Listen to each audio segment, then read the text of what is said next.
بسم اللہ الرحمن الرحیم۔ اماں کو کون رکھے گا؟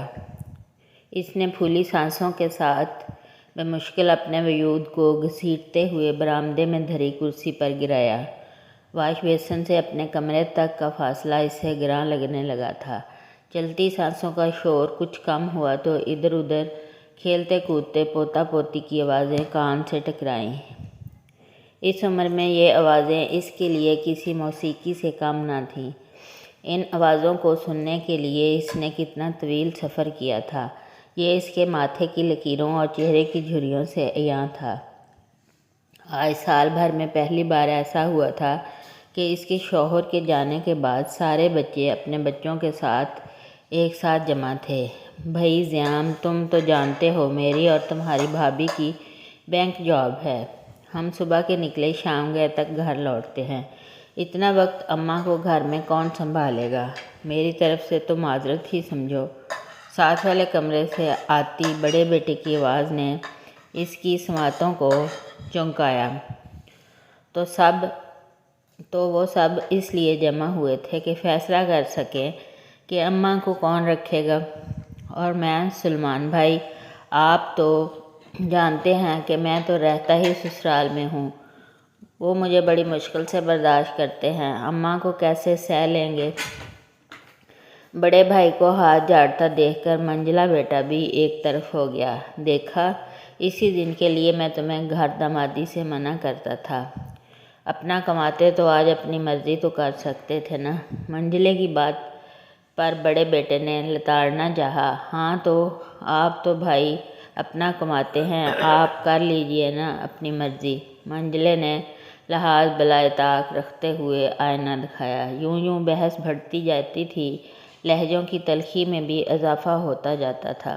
چند منٹوں کی بحث کے بعد یہ ہویدا ہوا کہ وہ احترام جو ان بھائیوں میں موجود تھا وہ محض ایک ہوائی لحاظ تھا جو اب اڑن چھو ہو چکا تھا۔ قبل اس کے کہ معاملہ مزید تلخ ہوتا، چھوٹا بیٹا مصالحانہ انداز میں بولا، آپ سب بے فکر رہیں، میں اپنے گھر میں رکھ لوں گا اماں کو۔ ہاں ٹھیک ہے، پھر ابا کا گھر کرائے پر یا بیچ دیں گے اور رقم تینوں گھروں میں برابر تقسیم ہوگی۔ منجلے نے موقع پہ چوکا لگایا۔ برآمدے میں بیٹھے نومبر کے دنوں میں بھی اسے پسینے آنے لگے۔ بوڑھا وجود چند لمحوں میں مزید بوڑھا ہوا۔ اسے لگا کہ وہ اپنے باپ کے ساتھ اسے بدفنا آئے تھے۔ کیا کہا؟ آپ رکھیں گے اماں کو؟ خود تو صبح آفس چلے جائیں گے اور شام میں لوٹیں گے۔ اماں کو گھر میں کون سنبھالے گا؟ چھوٹی بہو میدان میں آئیں۔ کون پکائے گا ان کا پرہیزی کھانا؟ کون دے گا انہیں گھڑی گھڑی دعائیں اور پانی؟ ثواب کمانا ہے تو اپنے سر پر کمائیے۔ کمرے میں کچھ دیر کو خاموشی چھائی رہی۔ پھر منجلی بہو اپنی نند کو مخاطب کرتے ہوئے بولی، نائلہ، اماں یوں بھی تم سے بہت مانوس ہے۔ اگر اپنے ساتھ تم رکھ لو تو شاید یہ اماں اور تمہارے لیے ٹھیک رہے گا، وہ تمہارے بچے بھی سنبھال لیا کریں گی۔ اکلوتی نند اس خیال پر چڑ ہی تو گئی۔ بھابھی، اس سے اچھا خیال تو آپ کے دماغ میں آ بھی نہیں سکتا تھا۔ اماں تو بچے سنبھال لیں گی، لیکن میری ساس کو کون سنبھالے گا؟ بلائی منزل میں رہتی ہے، دن بھر آتے جاتے لوگوں کو گھورتی ہے۔ اماں کو دیکھ کر میری جان کھا جائے گی۔ اور احتشام، انہیں تو آپ جانتے ہی ہیں، وہ کیا نہیں کہے گا کہ میری اماں کو تو تم نے اپنے ساتھ نہیں رکھا، تم اپنی اماں کو کس منہ سے میرے گھر لائی ہو؟ اور نہ بھی کہے تب بھی ان کا مزاح ایسا ہے کہ وہ تو پرائے مہمان کو ایک دن سے زیادہ برداشت نہیں کر پاتے، کجا کہ مستقل رہنا۔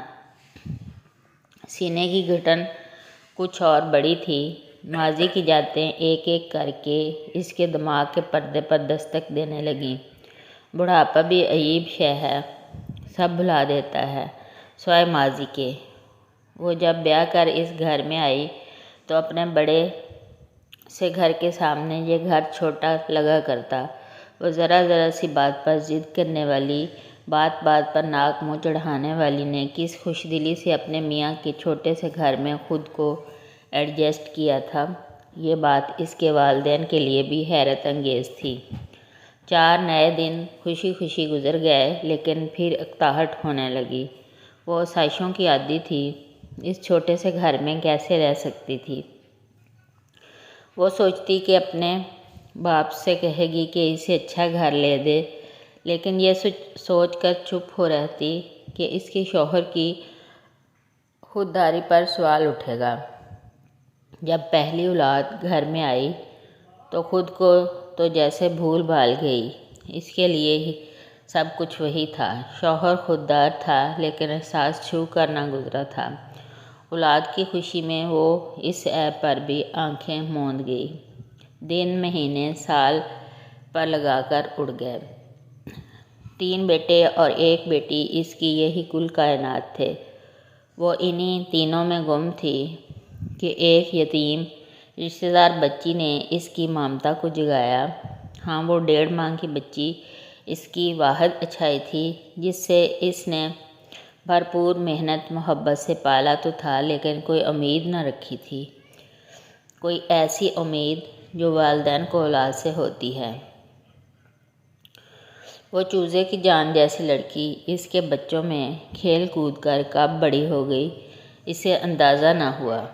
چھوٹی پھوپھو آئی ہیں، اس کے پوتے نے اطلاع دی۔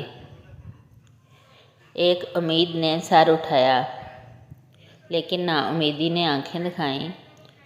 جب سفید اولاد نہ رکھ سکی تو وہ کیوں رکھے گی؟ سارا ہے، سبحان کے ساتھ آئی ہوگی۔ ابا چلے گئے تو سوچ رہی ہوگی شاید اسے بھی وراثت سے کچھ مل جائے۔ یہ خود تو ایسی چلاک نہیں، ضرور میاں نے پٹی پڑھائی ہوگی۔ کانفرنس روم میں خود بدھ ہونے لگی۔ اماں، آپ یہاں کیوں بیٹھی ہیں؟ طبیعت تو ٹھیک ہے نا؟ وہ لپک کر اماں تک آئی۔ پورے 1 گھنٹے میں پہلی بار کسی نے اس کو محسوس کیا تھا۔ میں اور سبحان آئے ہیں آپ کو لینے۔ آپ یہاں کیسے رہیں گی اکیلی؟ میرے ساتھ چلیے نا، مجھے آپ بہت یاد آتی ہیں۔ یہاں بھی تو آپ اکیلی ہیں، وہاں میرے ساتھ رہیے گا، وہ والہانہ انداز میں لپٹ کر بولی۔ وہ جب اپنے گھر کو الوداع کہہ رہی تھی تب اس نے دیکھا، وہ جو اس کے بڑھاپے کی سامان راحت تھی، وہ اس کی اپنی نہیں، پرائی اولاد تھی۔ اسے لگا تھا کہ بچے لپک کر کہیں گے کہ نہیں، یہ ہماری اماں ہے، یہ ہمارے ساتھ رہیں گی، لیکن ان کے لبوں پر تو جیسے قفل پڑے تھے۔ آج وہ چیخ چیخ کر سب کو بتانا چاہتی تھی کہ بڑھاپے کے سکون کا سوچ کر اولاد کو پالنے والے کس قدر بیوقوف لوگ ہوتے ہیں۔ بے اولادوں پر یہ سوچ کر رحم کھانے والے کہ انہیں کوئی کفن دفن دینے والا نہ ہوگا، کوئی سنبھالنے والا نہ ہوگا، کس قدر خام خیالی میں جیتے ہیں۔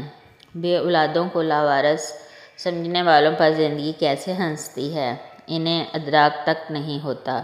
خون کے رشتے انسانیت کے رشتوں سے بڑے نہیں ہوتے۔